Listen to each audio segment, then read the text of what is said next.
Нам ни пристигна следната гостинка во студиото 5 на македонската телевизија. Отвараме тема на која што многу често и се погласно се говори. Тоа е добро доколку сакаме да ги менуваме нештата. Инфлацијата се намалува, платите и пензиите растат, сиромаштијата од друга страна се зголемува. Податоците кои се обелоденија во пресред на светскиот ден на искоренување на сиромаштијата слика загрижувачки тренд кој вели дека дури половина милион граѓани на Македонија се обидуваат да преживуваат дневно со помалку од 200 денари. Јасни, прецизни, точни политики велат се потребни од македонската платформа против сиромаштија. На оваа тема разговараме со претседателката Билјана Дуковска. Добро утро и добре ни дојдовте. Добро утро, ви благодарам за интересот за темата. Мене искрено ме загрижи оваа бројка. Половина милион граѓани преживуваат со 200 денари дневно. Пред да го почнеме разговорот, ми кажавте многу повеќе се. Оваа бројка ниту е нова, ниту е од сега.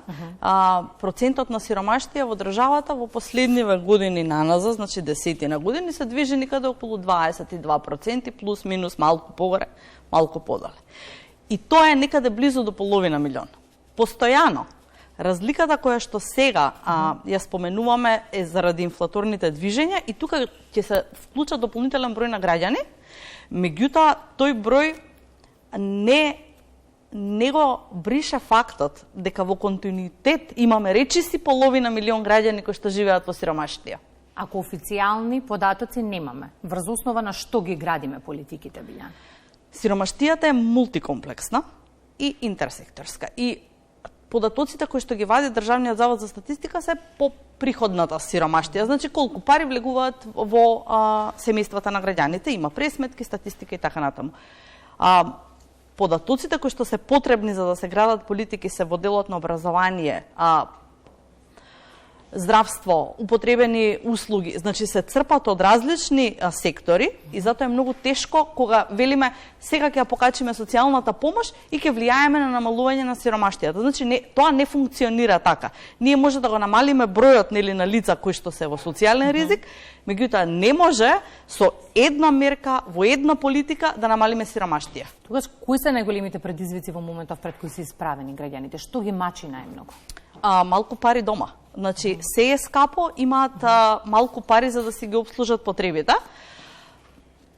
Голем дел од населението кое што е во оваа бројка или е неактивно на пазарот на труд, или е примател на социјална помош. И од тука, оно што е најголем проблем е како да се обезбедат соодветно доволно пари, да се покријат барем основните трошоци, и затоа апелите се да не ги доведеме граѓаните во ситуација да треба да избираат дали ќе стоплат или ќе јадат, дали ќе им дадат на децата облека за да не се срамат во школа или ќе јадат, и такви некои избори кои што се за основни продукти кои што не треба да се случуваат, затоа што се нели во опсегот на основни човекови права.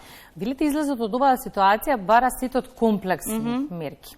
Какви предлагате вие? Што е најнеопходно во момент? Законот 2019, кога се промовираше социјалната реформа, велеше Законот за социјална заштита ќе донесе повисока финансиска давачка во домовите на граѓаните, значи тоа е оно што сега го имаме гарантирана минимална помош за оние кои што се невработени, немаат извори на приходи, се во социјален ризик и така натаму.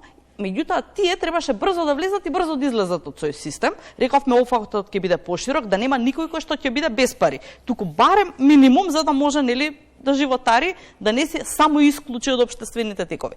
И потоа велиме брза активација на пазар на труд. Што значи тоа? Тоа значи дека ако има некакво образование, некакви вештини, го мечирате со компанија која што има потреба. Ако нема, му ги градите вештините. Ако има еден во фамилијата што може да донесе најмногу пари, со него работите. Значи, работите во семејството и гледате да го извлечете од системот за социјална заштита кон пазарот на труд. И трето, дополнувате социјални услуги.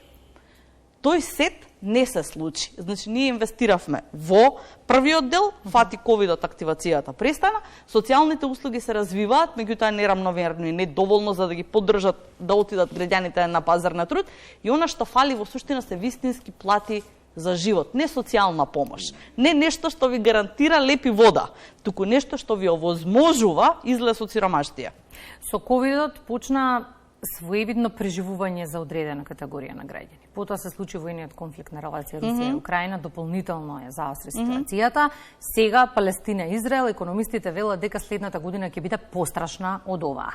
Владата изминатиот период донесе сет антикризни мерки економски, се најавуваат нови во ноември. Ќе помогнат ли тие барем малку на граѓаните од социјално заврзените категории? Најпластично.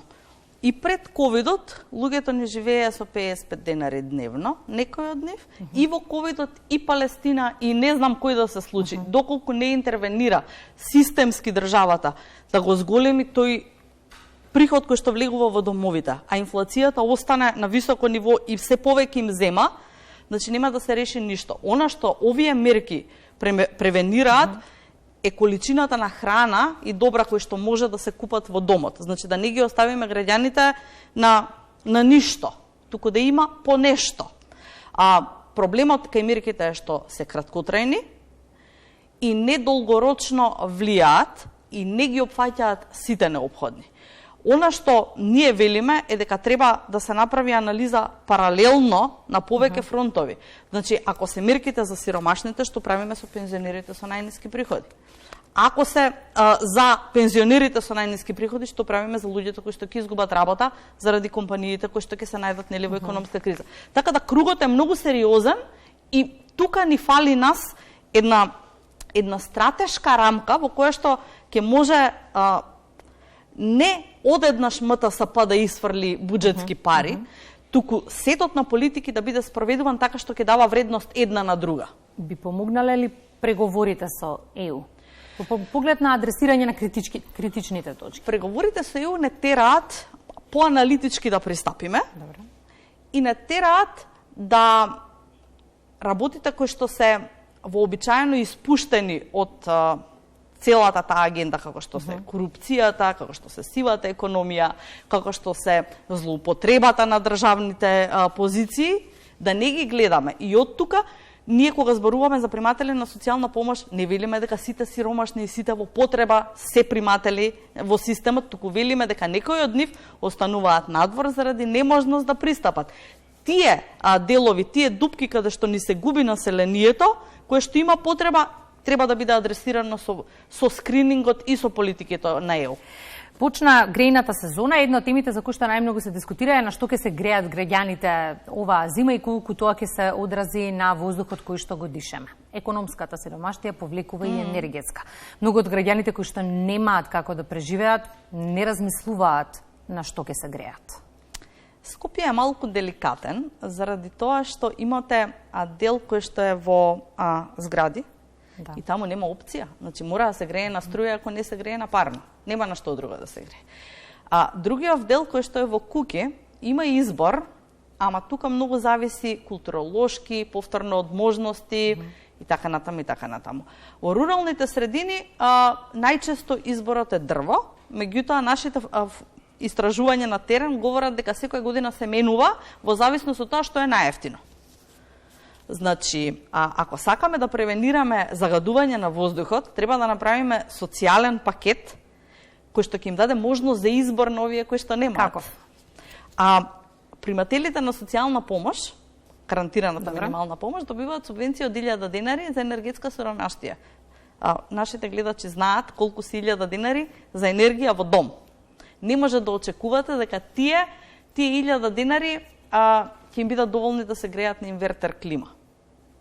Значи не може. Значи мора да се обезбеди или доволно дрва и квалитетна печка, или доволно обновливи извори за да не се гушиме со струјата на јаглен, или количина на струја обезбедена за минимум загревање на домот. И сега некои од нашите гледачки кажат како кога зборувате за сиромаштија, ви паѓа на памет да зборувате за загадување на воздухот, но тука зборуваме за тоа што и ние и тие сите заедно го дишиме, па некако за да ја заокружиме приказната, колку време траењето на целата ова криза ќе не врати и години наназад во она што го градевме во поглед на заштитата на животната средина.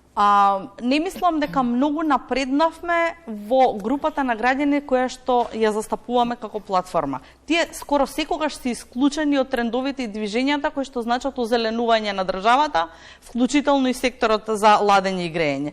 Така што ние инвестираме и ги поддржуваме, ги субвенционираме домовите на луѓето кои што веќе имаат финанси, меѓутоа другиве, иако законски не се исклучени, секако немаат пристап и до сега не направија ништо во тој поглед. И морам да ве прашам за крај, имате ли впечаток дека ова што го зборувате години наназад допира до некого?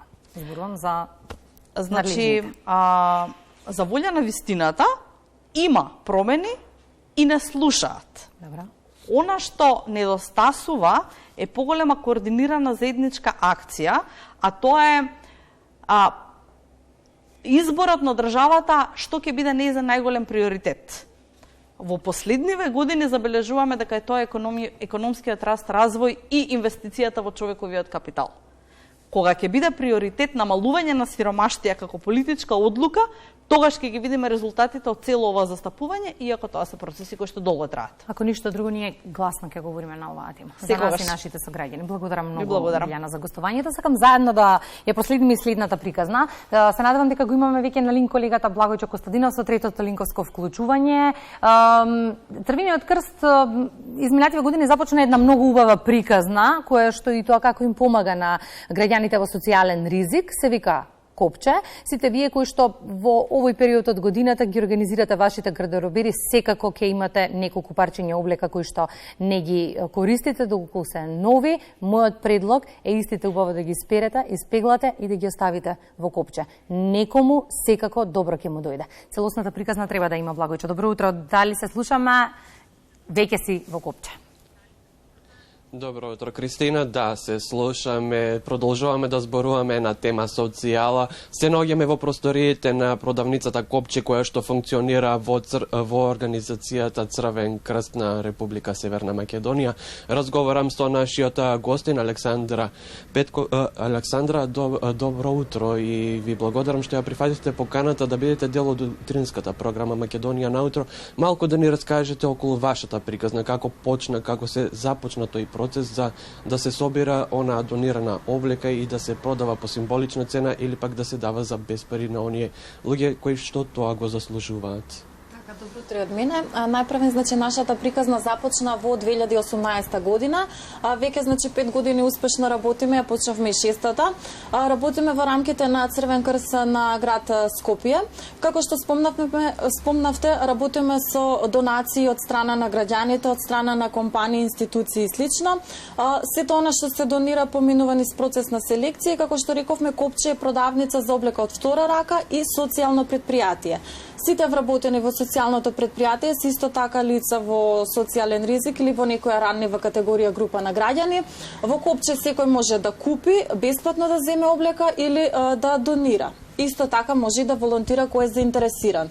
Во рамките на нашето социјално предпријатие, односно во рамките на Копче, може да се купи облека, додека во пунктот за бесплатно делење на облека, лицата во социјален ризик по претходна проценка од страна на општински организации на Црвен крст добиваат ваучер, каде што може бесплатно да ја земат облеката. Затоа сме поделени, значи, во два дела: пункт за бесплатно делење на облека и Копче. Меѓутоа, сите граѓани кои што спаѓаат во некоја категорија во социјален ризик може да дојдат во Копче и да се информираат кои се условите за да го остварат тоа свое право. Така, дали има интерес од страна на граѓаните да ја донираат својата облека која што имаат користено, уредно средено, испеглана, исчистена, исперена, да ја донесат кај вас за да се продава по символична цена? Да, секако, како што спомнав, за разлика на почетокот од нашето отварање па до ден денес, нашите статистики бележат дека ако имавме 20 тони донирана облека на годишно ниво, сега веќе надминуваме на 120 тони донирана облека на годишно ниво, што значи дека сме на добар пат луѓето да се заинтересирани да даваат поддршка во вид на донирање. Сепак апелираме нели до граѓаните за совесно донирање, односно она што ќе се донира да биде поради несоодветна големина, поради сменет стил на облекување или едноставно од причина што сакате да се направите место во вашиот плакар за нови парчиња облека. Апелираме исто така, препорачуваме да биде исперена и испеглана облеката, затоа што тоа би облеката на тој начин би можела побрзо да стигне до крајниот корисник, меѓутоа не е тоа значено, ние секако примаме секаков вид на донации, а нашиот тим е тука да направи соодветна селекција и припрема на облеката и потоа да ја изложи. Значи, како што спомнав, кога правиме селекција на облека, не селектираме само за продажба во Копче, туку облеката се селектира и се дели и за другите одели во Црвениот крст, како што се лица во социјален ризик, во пунктот за бездомни лица, исто така на месечно ниво донираме и во разни институции на територија на целата држава. Така, што се може да се најде во продавницата за предпоставам дека има за сите категории на граѓани, за деца, за возрастни, за средновековни луѓе? Обично кога ќе не прашат граѓаните што да донираме, им велиме се што вам не ви е потребно, но некој друг може да го користи, да го употреби. Значи во нашата продавница може да се најде секаков вид на облека, односно од бебиња, детска, машка и женска облека до обувки, играчки, книги и слично. Така, уште само оваа информација, може ли да ни кажете од прилика колку се продава во текот на една година или на месечно ниво, дали располагате со такви податоци, дали тој профит што се остварува во страна на продавницата, каде завршуваат парите со еден збор? Значи вака, статистиките обично ги објавуваме на крајот на годината, значи секој месец ние се изготвуваме месечни извештаи, имаме одредени бројки со кои располагаме, меѓутоа на крајот на годината ние тие информации ги објавуваме јавно, кои што може да се видат на фан страната на Копче, каде што сите што се заинтересирани подетално може да ја отворат на Facebook страната Копче. Исто така граѓаните детално за нашата работа, колку е донирано во институции, колку е бесплатно поделена облека, колку е купено, продадено и слично, значи може да се види на официјалната страна на Црвен крст на град Скопје во делот социјални предпријатија, во делот Копче.